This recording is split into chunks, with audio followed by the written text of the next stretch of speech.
ها دې رباب دا بچي ته شټېدلی زه بدلوم که نه. اول خو پکې دا خبر ده چې دا کمزوړ غوږ دی دا پیګ دا سست دی ډېر زیات، نو دې وجې نه دا بیا خوځي ډېر زیات نو تار شلېږي ډېر زر.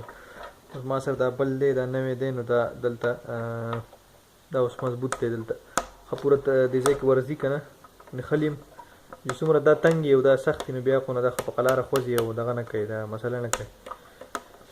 ښه اوس دې کې نوی تار چې ورچوي نو د هغې دپاره دا سوری دی دې ځای کې به لاندې لاړ شي که نه بیا په دې سوري باندې راوځي.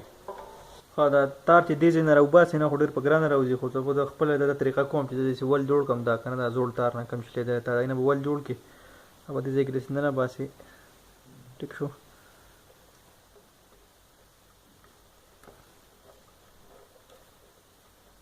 ښه دا ننوتو ټیک شو ماته هغه دې ښکاري او د دې کې اوس د بره نه دلته دا نوی تار ورچوم.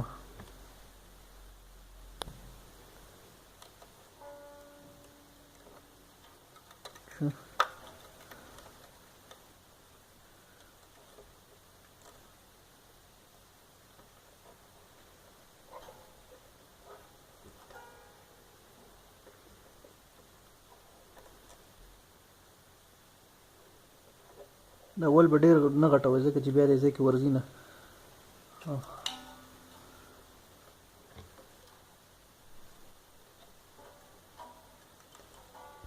ستار ورکوم ټیک شو دا دې راووتو که نه دا دی دې ول کې دې ګیر شو بهر ته راووتو ټیک شو.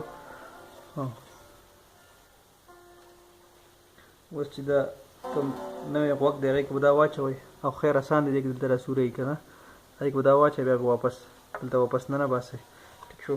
دا بل سر چې دی نو دلته دا ځای دی دا ځای دی دا کوم ځای کې چې دا بل شلېده دې نه به یې تاو کړئ په لاس باندې او واپس پرې کلک کړئ که نه بس دا نوی تار شو. بیا چې کله هم شلېږي نو دغه طریقه باندې تاسو بدلولی شئ.